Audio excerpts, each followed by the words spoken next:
great thing about British music is that you can actually be shit. And as long as you've got a unique attitude, people will collect around that. You don't have to be naturally gifted, you don't have to be naturally polished, and you can teach yourself to do something. Hello, I'm Marcus Fairs, and I'm founder and editor-in-chief of Dezeen, the online architecture and design magazine. And this is our face-to-face podcast series where I sit down with some of the biggest names in architecture and design and talk to them about their lives and their careers. In this episode, I speak to Tom Dixon, one of the few designers to become a household name who produces furniture, lighting and accessories under his own name. Born in Tunisia, raised in Yorkshire and London, Tom didn't do very well at school. His only qualification was in pottery.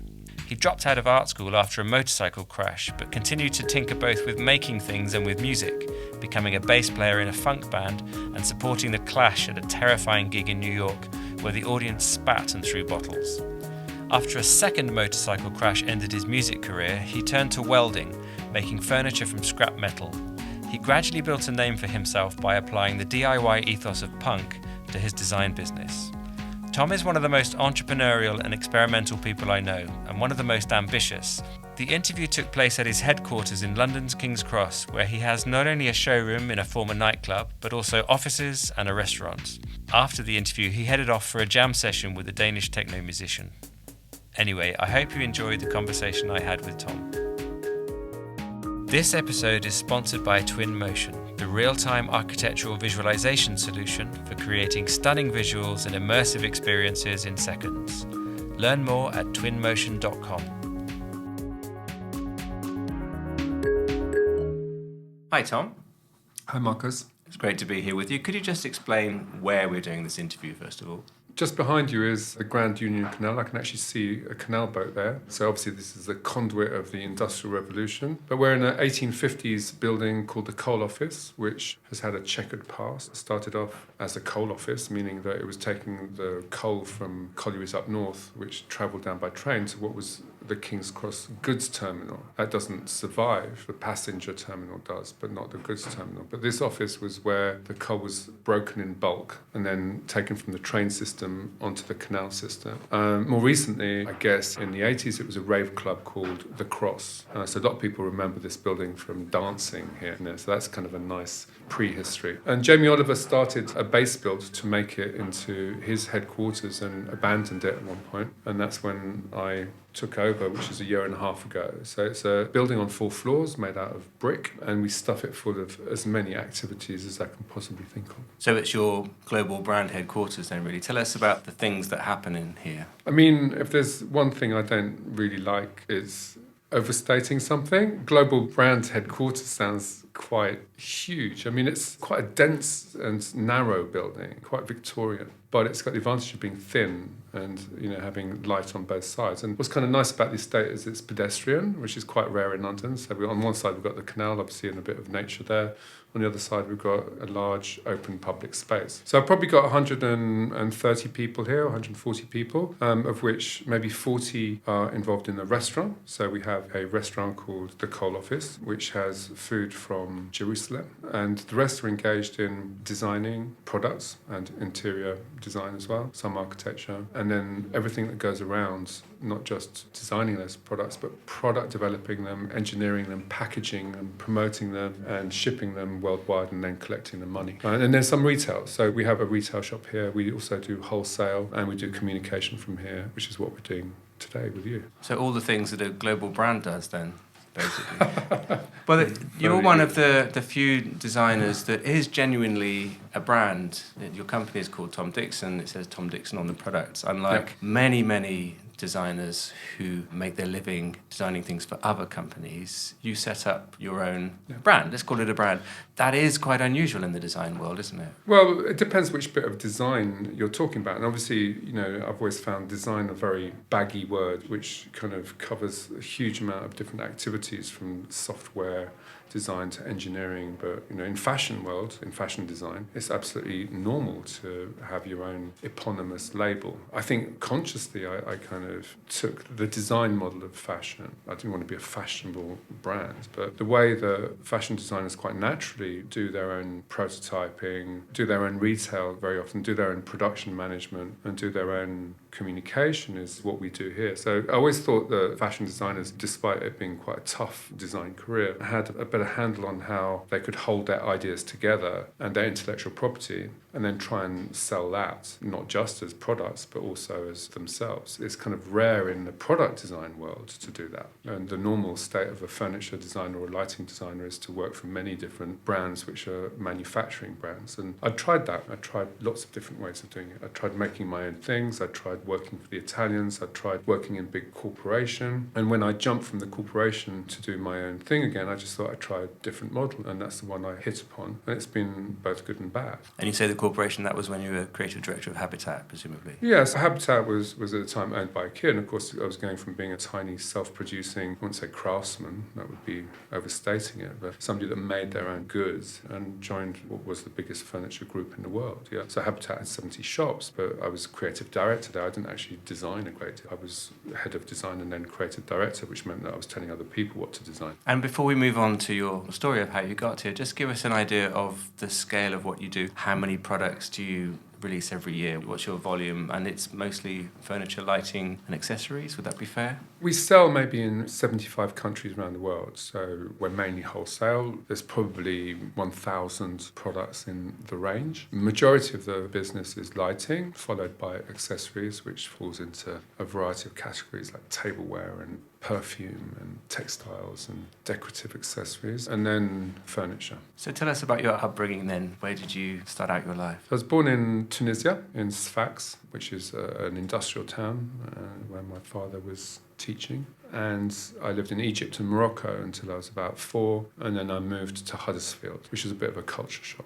But those exotic early years, that was because of your father's job, is that right? Partly because my mother spent from the age of about 12 till 20 in Morocco. She was brought up partly in Morocco, and that's when my father met her. And yeah, partly because of whatever jobs they could find. And then you came back to the UK, and you said that was what was the word you used when you arrived in Huddersfield? Well, it wasn't so much a culture shock, it was a climate shock. So I go from, running around naked in the desert to wrapped up warm in the snow. It was pretty cold winters in Huddersfield at the time. Big snow drifts. And, from camels to toads is what I remember. Remember a lot of animals when you're small. Yeah, so I remember flying fish on the boat on the way over. And I remember, toads and sheep in Huddersfield. But I've been back to Huddersfield recently. It really is a very beautiful landscape. But I didn't, register just the temperature, I think. And then what happened from there? How did you just start to explore the creative side? We only stay in Yorkshire for 1 year, but long enough for me to get a little Yorkshire accent. And then I moved to London. So I'm effectively a Londoner from age 6. And I go to what at the time was a failing comprehensive, which is, the first purpose-built comprehensive. So kind of interesting because you've got a school there which is probably the only proper comprehensive that ever existed, because it had the kids from the embassies, so we're really close in Kensington to all of the proper embassies. And then it had the middle classes, proper London liberal middle classes, and then a lot of kids that were first generation from Jamaica, from Ireland, and there was still quite a lot of low-cost housing around there, and so it was a proper mixed culture there, and completely unstreamed. So it was quite rough, and tough. And academically, it was awful. But it had a proper metalwork department. It had a proper woodwork department, and I learned to do technical drawing. I've actually got a qualification, a GCSE in technical drawing. And my only A-level is in pottery. So there was a great ceramics department and a great ceramics teacher. And also there was life drawing. So I managed to fill my time there, not with the stuff I should have been learning, but tinkering around in those departments. And that's where I first encountered the joy of creation, if you know what I mean. And then in pottery, you get this kind of sense of being able to transform a really ugly, greasy lump of mud into something of some kind of use or beauty. And then from that, I guess, if I try and post-rationalise. I learn that I'm able to make things. And then after school, what happened? After school, just like a lot of people that didn't have a lot of academic qualifications, I went straight to foundation course at Chelsea School of Art, which was a disaster. Mainly because actually I'd learned a lot of the basics of art at secondary school. So I last maybe 6 months in foundation, and I have quite a bad motorcycle crash on Putney Bridge and break my leg, and I'm in plaster for 3 months, and I never go back. Straight after that, I find myself a job, strangely in Chelsea School of Art, but in the workshop.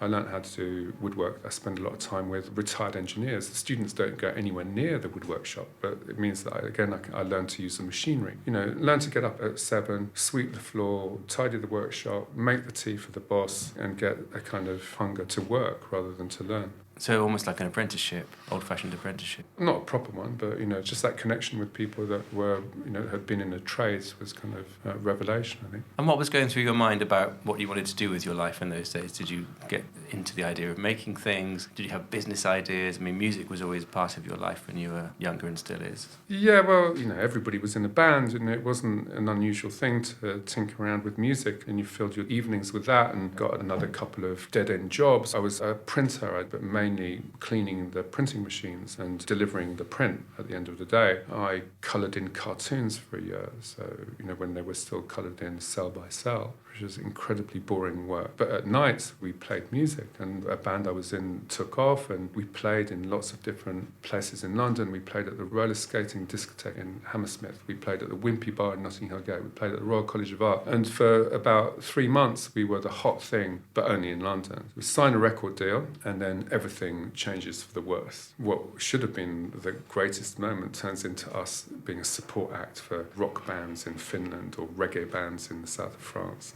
And you played the bass, and the band was Funkapolitan. We're not really talking about the name of the band, are we? But I did play I played the bass, yeah. In a funk band, which was at the top of the disco pops. punk band. Let's call it, I don't know. So, a band, yeah. But tell me the story you told me just before Christmas about supporting The Clash in New York. Well, so this is the thing, was when you sign a record deal, you go from being self-determined, doing your own record sleeves, doing your own posters, choosing your own gigs, making your own songs and the rest of it, to just being part of a corporate machine. So immediately they send you on totally inappropriate tours. So you spend inordinate amount of time, 7, 8 sweaty boys in a transit van. And we play at Glastonbury, which is kind of pretty amazing, but when you're the first act and nobody knows you at Glastonbury, nobody comes to see you. We go support The Clash, and The Clash were very generous. They were proper socialists or anarchists more. They shared all of their money. So they were doing this big tour in the States, and they booked a different unknown band from London every night, which must have cost them a fortune. The problem is that the people that went to see The Clash were punks and we were disco, and the net result for all of the support bands that were variously reggae, jazz and disco was that they got things thrown at them, beer bottles and various other things. And that was a pretty scary experience, because at the time even the punk movement was probably at the end of its natural life, but people were still spitting at you as well. So it was quite nasty, but character forming, So I was always a shy boy, I was retiring. That's why you end up being a bass player, right? Because you're at the back of the band. But that really made me into a man, right? Getting things thrown at you live on stage is very much a make or break moment, I think. And what were The Clash like? They were and still remain, very generous and nice people. Unlike their public persona, or unlike punk persona, a lot of the people were very clever and revolutionary, and great ideas. But I didn't like punk music. It's kind of funny when you speak to people about that time. It's like, yeah, it was amazing. But if you like music, punk was the opposite of what you liked. And the places were raw, and everybody says I was there, and I was there, right? But I didn't like the music. And I like it now. That's the odd thing, is that, with the benefit of hindsight, it was pretty amazing. And I wish I'd appreciated it at the time. But also as a creative movement, it was very entrepreneurial, and it was very much like, let's just do this. Did that kind of attitude rub off on you in any way, do you think?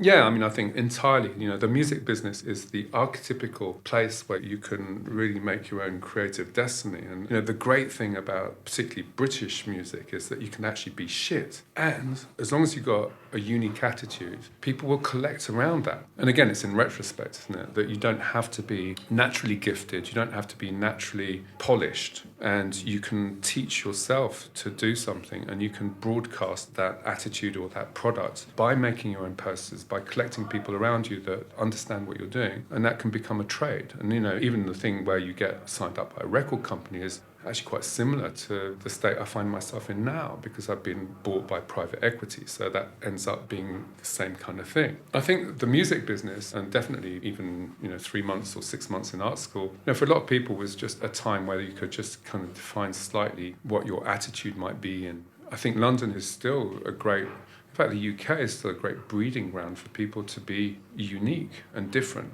You don't feel the need to conform. The more I meet, people from other lands that cluster in this country, what they really appreciate is the liberty to be themselves. And that's something that you don't realise when you're here, that doesn't exist everywhere else. But the more you speak to people in Thailand or you speak to people in South America, they're expected to learn their trade and to conform, I think, a lot more than you are expected to, or at least were at that time in London. So what happened then? When did you transition from the music industry to the design industry, or did something else come in between? The band just fizzle out? No, I had another motorcycle crash. I crashed, even harder into a judge in a BMW and landed on my arm. So I broke my wrist this time and ended up with not being able to go on tour. I was replaced by a session bass player who was a friend of mine, who's now the replacement bass player in Pink Floyd. I always think that could have been my destiny to actually be playing in Pink Floyd, but of course that didn't happen. In the meantime, we've been involved in the club business, which is another kind of nocturnal activity. So 2 years in clubs was kind of fascinating again, because it was the same rhythm, if you like, of creating your own night and creating your own subject and creating your own music and encouraging other people to come to your thing. And when you're in the nightclub business, you know a lot of people superficially. And those people are all themselves creatives or people that are going places and are interesting. And I learnt to weld mainly because I had a couple of vintage cars and motorcycles, and I was going to use the welding to fix them. But as soon as I discovered the fire and the melting metal, and more importantly, the ability to build strong structures quickly.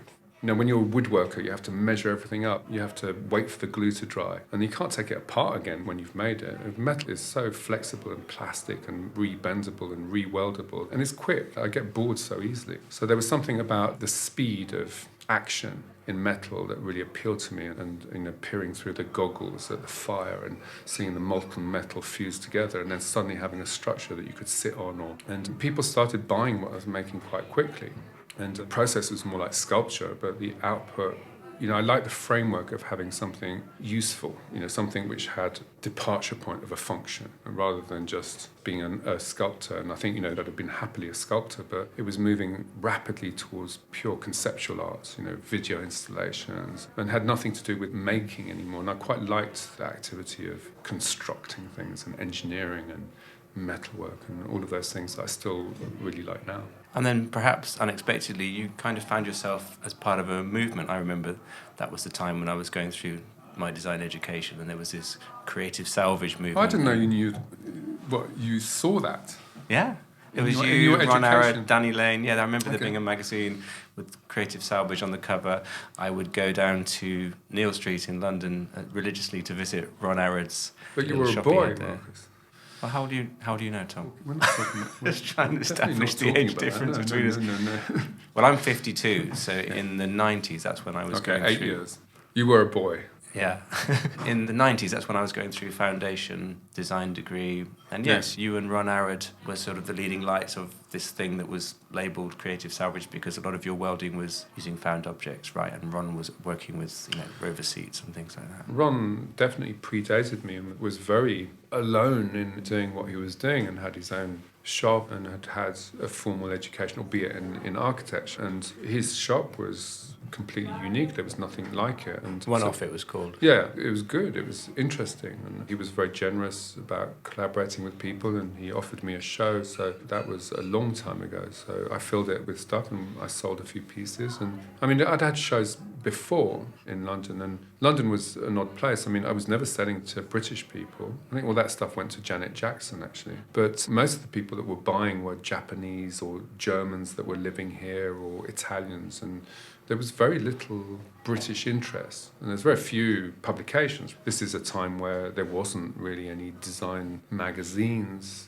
There were some architecture ones, right? There wasn't any Sunday supplements about design for sure, and there definitely wasn't Dezeen. There was Blueprint magazine. That was the magazine everyone read. Blueprint was there, and it had an interest in design, but it was much more conventional design. It was very architecture centric. We fell between craft and craft and nothing.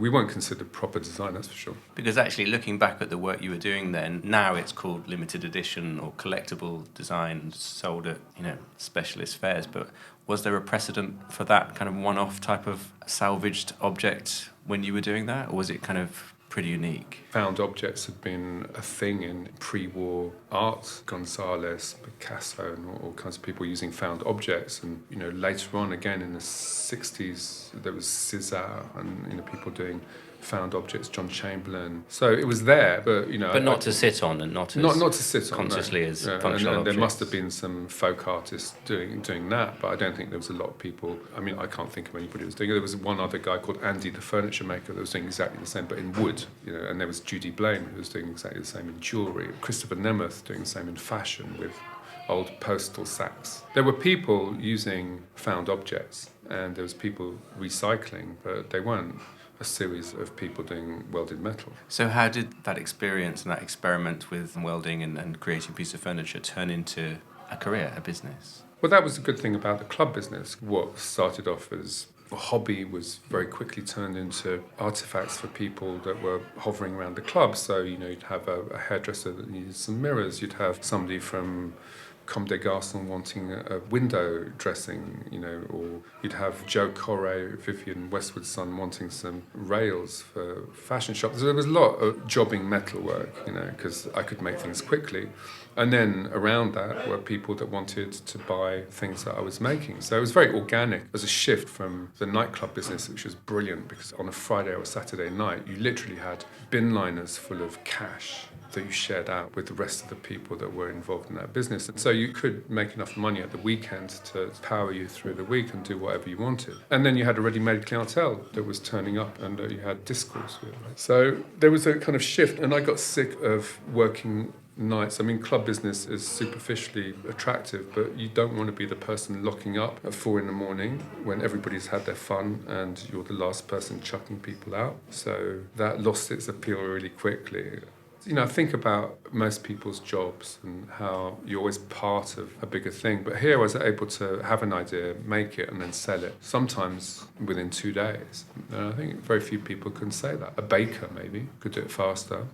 Chef appeals to me because of that instant gratification of being able to transform something and then have people enjoy it. I don't think I'd have ever become a designer if people hadn't bought the things. So that's the thing I observe, particularly if I go into art schools. Often you see design as something separate, whereas for me, the design and the manufacturing it and the selling of it was kind of all the same thing. And if I hadn't been able to sell the stuff, I would have never had the confidence to make more. So how did you transition from making one-off pieces that people bought quickly into it being more structured as a company and a brand? Well, I've always resisted structure. I mean, it was, again, organic in the way that, somebody that had bought a chair might come back and say, oh, well, I need 6 chairs to go around a table. So suddenly you were making multiples. And then, I got better at making things, and there were some things that had a very specific attitude or appeal that I needed to make in multiples. So when I started making things that were recognizable, then people wanted me to repeat it. So then I got an assistant, and I was repeating it with an assistant, and I got another assistant, and I got another machine, and then I got a guillotine, and I got a rolling machine, and I was able to make more sophisticated things.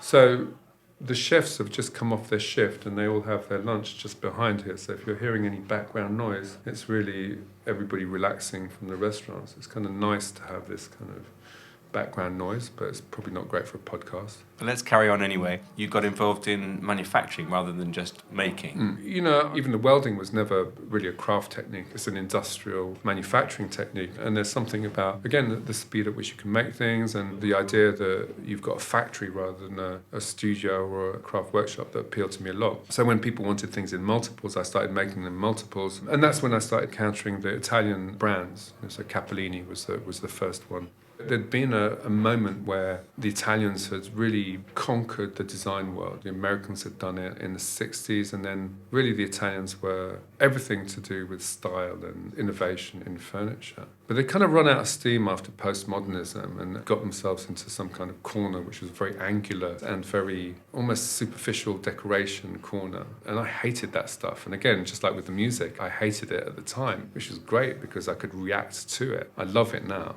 And of course, it's become super fashionable again. But postmodernism was something you could really react to. And I think, that if there's one thing I know about now, is it's really hard to be in opposition to anything. Do you know what I mean? It's like everything is legitimate. You could be Baroque or minimal or postmodernist right now, and you'd be okay. But then you could really react against the style of the moment. And the style of the moment when I started was very sort of Laura Ashley kind of furnishings, where British people had these extraordinary Victorian, curtains and overstuffed sofas, and that was the contemporary style, right? And then the Italians had this kind of ludicrous formica and very geometric and referential to postmodernism. And then we came along with rusty metal, and it was the opposite. And so I just think that it's very difficult to be opposite right now. I pity the fact that you do something and it's just legitimate just because everything is legitimate. So it's very hard to build a style in that environment, I think, now. And how instrumental was working with Capellini for you? The S-Chair was the first project you did for Capellini, I think. Was that a big moment when a young, rusty metal designer from London met kind of the epitome of Italian style? I was completely oblivious to the Italian mastery, apart from not liking what they did. It didn't actually work like that at all. I mean, I'd been making that S-Chair for 2 years in the studio in a huge variety of different guises. It first started with a steering wheel as a base and rubber inner tube as upholstery. It evolved into something that I made out of rush in the studio with one of my assistants, so, Bullrush from the Norfolk Broads. Eventually, Capellini walked in, or rather he didn't walk in. I was doing an exhibition in Milan. Carla Sozzani, who's the founder of Corso Como, wanted to do an exhibition, and she asked him along and asked him to produce something. So it didn't really happen in the way that you're describing, but I slowly discovered, mainly through visiting the Italian factories, the amazing respect and belief in design that the Italians have got, right? So, in the UK we were largely ignored, which is great because nobody cared, and so you just did your own thing and still nobody cared. And maybe some Italians or some Japanese might buy the stuff, but nobody published it. And you had time to evolve something significantly different to what other people were doing around the world. Then you get to Italy and you bring your scrappy prototype, and they make it better than you ever thought it could be. So they refine it and improve it. It loses a lot of character in translation, if you like. It gains a kind of quality of manufacturing that still impresses me today, how they can kind of improve your ideas. And then just more the kind of whole attitude of the people in the factory and the people in, I'd struggled to get anything made in the UK beyond my own workshop. I had to make it myself. You get to Italy and they can make anything. They can just, within a small radius of Milan, they're making helicopters and they're making cookers and they're making cars, and we couldn't make anything near London. So there was something really appealing about diving into this kind of manufacturing setup where design was not just respected, but it was really the transformational thing that allowed them to survive, right? And allowed their factories to expand, and where they really believed in it as transformation. And that just didn't exist in the UK. I mean, if you were an industrial designer and you're working in a big factory, then maybe you had some respect, but as a kind of self-starting, non-craftsman with a tiny workshop, it was really difficult to make anything and to sell anything. But of course, the Italians had this big, huge, dominant network in distribution globally as well. So, jumping into that was really a big lesson. And I was never very good at designing for them. I was better at making my own prototypes, and then Julia would come in and pick my best pieces and then produce them. So back to London then, how did Tom Dixon, the brand, start to evolve. How did you manage to make it as a brand in your own right? Well, so then, I grow my workshop and I try a bit of retail. I open a shop in Notting Hill Gate, which was called Space, and then I dabble from my learnings in Italy at creating my own proper manufacturing brand, which was called Euro Lounge, which produced plastic lamps to try and get into mass production. And I built up this, quite big and shaky structure where I've taught myself how to, not very well, how to do business, how to do marketing, how to do retail, how to do manufacturing, but all of them are suffering from a lack of proper expertise. And then somehow or other I get offered this job in Habitat. I think the main reason is because they were looking to move the whole of the studio to Paris, and I speak French, so I was one of the few people who knew how to make things, knew how to sell them, knew how to design them, and had worked with the Italians that could also speak French in the UK at the time. So I got the job, which was kind of great, and it was just an explosion of possibilities there, where suddenly I was able to learn about not so much design, because the job was just getting other people to work together, but really communication about branding, about international manufacturing, but more importantly, all the categories from toys, cuddly toys, to artificial flowers, to real plants, to print and art and sofas and textiles and so tableware, and these hundreds of different categories. I mean, there was 10,000 items in the range, and we were changing them at 40% a year, right? So the rate at which you had to learn and absorb all of these different categories, how they were made, where they were made, from Vietnam to Poland to France to UK to Germany, really was the abundance of knowledge and learning there was much better than going to any university or design school I could have ever gone to. And of course, it was owned by IKEA, so although we didn't really mix with them a great deal, we did overlap with them in the sourcing offices in China or in Poland. And so, I really did start to understand what people really buy. And I think all too often designers are very removed from the commerce and removed from the realities of how people use their things, and are often influenced more by what's on the cover of a magazine or a design book than they are by what people really buy. So I got an insight into how people consume, because when you're in a retail organisation, because it wasn't a design organisation, you get the figures every day.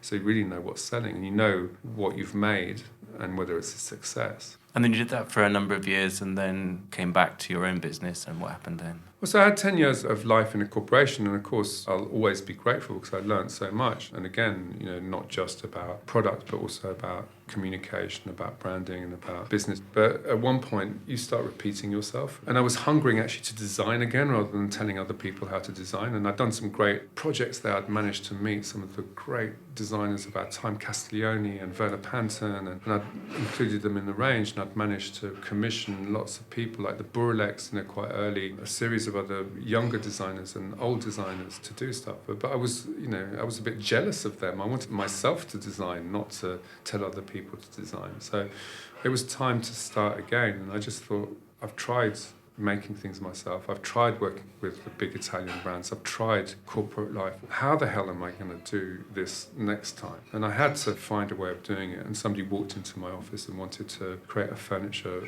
brand. I remember it because it was 9/11. It was that day. How everybody remembers where they were on 9/11. Well, there I was, plotting my departure from the evil empire. Well, it wasn't an evil empire, but I didn't leave Habitat very quickly. I went half-time and started the company. I then was on the board for another year, so nobody ever knew I'd left the company actually. And then I took a teaching job as well at the Royal College to fund it, and then we did interior design to fund the product. It was a difficult birth for the company, but I knew I wanted it in my own name, and I knew that I wanted to not just do the design work. I wanted to do all the bits I'd learned, like the product development and the communication and the launch of the stuff. So that's what I did. So, it's some part of all of my learnings to date, which was how do you make things, how do you design them, how do you communicate them, how do you sell them, and rather than just looking at design as something which is to do with the shape of a product, just working out how you could get a price that people will buy it for. I've set myself up a really tough challenge, although the model might be based on fashion business. The reason why the furniture, lighting and accessories business is so fragmented is because each one of those is an individual business in itself. And looking at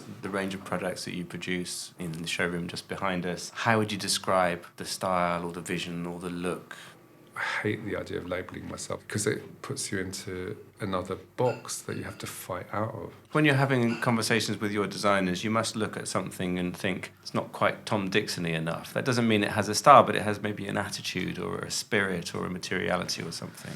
I mean, that is the odd thing about being eponymous, right? Because people start using that label to describe what they think Tom Dixon is. And of course, I think I know better than they do. But of course, I'm hiring these people because they're also experts as well. So you have this kind of out-of-body experience where people are telling you what Tom Dixon is. The stuff isn't always successful, right? And, we make more mistakes than successes, like a lot of businesses. I call it expressive minimalism, right? So it's not minimal, right? It's the sort of expression of its function, its material. It's trying to reduce the object as much as possible whilst maintaining its character. And then there's an interest in the manufacturing processes because I have to be interested in how you make things. And there's a sculptural interest in shape. I like things to be balanced and to be proportionally correct, right? The excuse is functionality. So the object should express its purpose in a way. So a chair should really look like a chair. And people always want a style. But, the style evolves. It's not the same as it was at the beginning. But the underpinning obsessions are still there. It's like, how does this thing hang together? How do you build this thing? And how much do I love metal or plastic or textile? And what else can you do with it? And I've seen your fascination with process at first hand, because I remember we did that project together in Milan at the Science Museum, and you excitedly dragged me off to see this metal stamping machine that you installed there. Those various techniques of stamping metal have become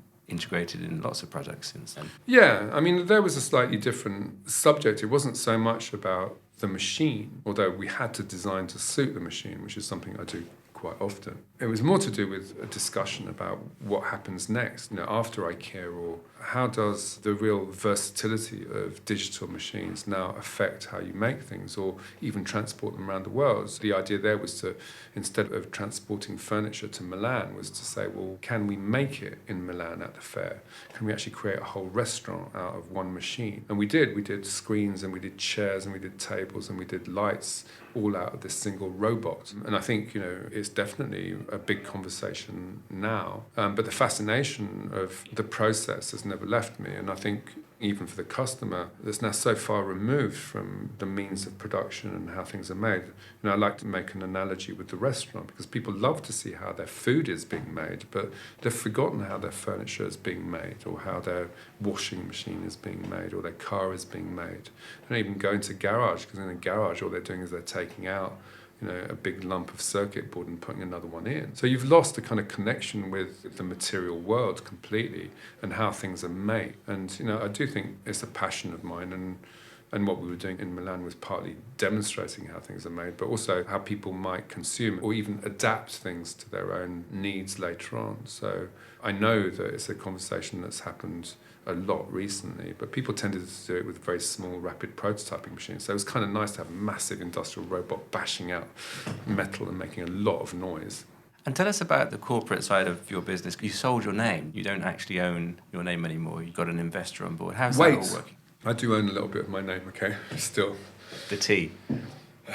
I think it's the T and the O, yeah. I think there is a very close comparison to the fashion business, let's say, or even the record business. I wanted to try doing it big. I tried doing it tiny on my own. I've tried doing it medium with, 15 people in the factory. I've done big corporate without the control, and I wanted to try seeing if I could do it, myself in a slightly bigger way. Ultimately, I'm not completely motivated by grandeur or scale, but, once I've got this platform, I might as well use it. And if I want to do things as diverse as perfumes, it needs to have a certain scale about it. So we've managed to build some scale, and we've done that also partly by getting investment in. But once you're in an investment kind of mode, you have to stick with it because the investors want their money back. And, the problem with being eponymous is the one that we described before, is that in the end, you're literally having an out-of-body experience. And it's turned really nasty for some people in the fashion trade that have lost their name. I think of Kate Spade. There's always that danger, right?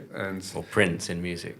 Prince is a great example, but then Prince turned it to become a massive new bit of creativity of his, and so I admire that a lot, and that's always an option, right? The difficulty is, the question you asked me earlier, it's like, well, describe what Tom Dixon is, and the reason I didn't want to answer it is because there's a different Tom Dixon emerging, And I don't want to be like in the music business where you have to play your greatest hits again and again. And of course in furniture, because it's so permanent, you're kind of stuck with it, right? So if you make a table, somebody's going to have that for 40 years. I mean, I have literally my great-grandmother's wardrobe at home, and she bought it and it was this 18th century wardrobe, right? So a wardrobe can stick around for 250 years, yeah? So it's not like the fashion business at all. I've forgotten what your question was. So have I.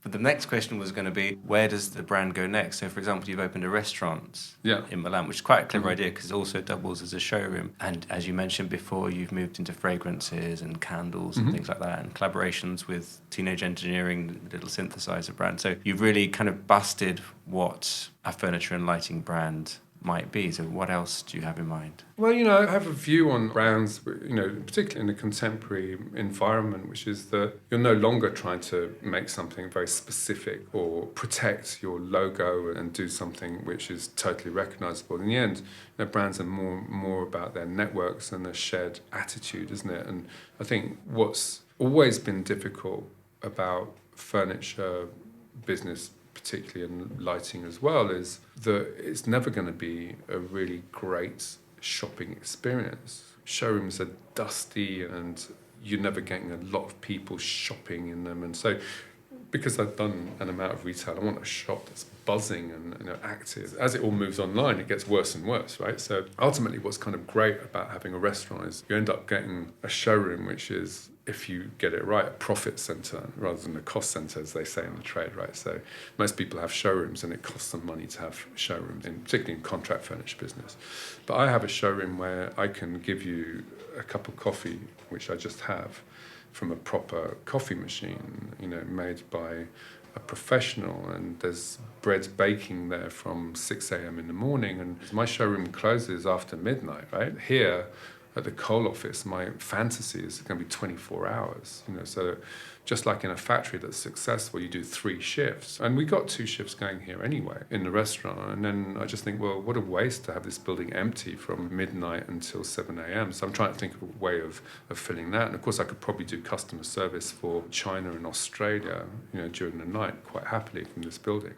To be successful at selling what we sell in furniture and lighting, is the last thing you want to be talking about is furniture and lighting, but you want to talk about how people use this stuff and you want to demonstrate how it's used. And it's really hard to grab people's attention, particularly in Milan, but just in general. People are so distracted now and really aren't going to pay attention to static object like a chair. But what they still love doing, and they still have to do, is to commune and to eat and to have a conversation, and a restaurant's almost the best place to do that. So I get people to really experience what we do, but for real, and I get them to sit in my chair for 2 hours rather than in a furniture showroom somebody sits in for 30 seconds and then tries the next one. So I think that it kind of works for me, but I can't recommend restaurant business, because it's also as tough as furniture business, but in a completely different way. But it stops me getting bored and fills my belly. It's funny, you were saying that you have 2 shifts in this building, but not the nighttime, of course. When it was the nightclub, that was the 1 shift, so maybe that's the...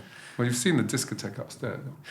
Yes, and that was going to be my last question about your music, because I know you still do play. And what were you telling me is going to happen later on today? Well, I've got a friend from Denmark, Johannes Torp. He's had a couple of hits in techno music, but he's a great drummer, and so we're cooking up possibly a new band to present in Milan, and so we'll have to see how that goes.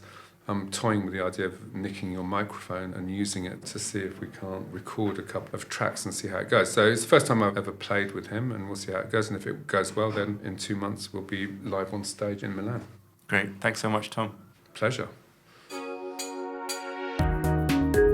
Thanks for listening. This podcast was sponsored by Twinmotion and produced by our in-house creative team, Dezeen Studio, with music by Yuri Suzuki from Pentagram. To find out more, go to dezeen.com/podcasts. You can keep up to date on past and future episodes of Face to Face by subscribing on Apple Podcasts, Google Podcasts, and Spotify.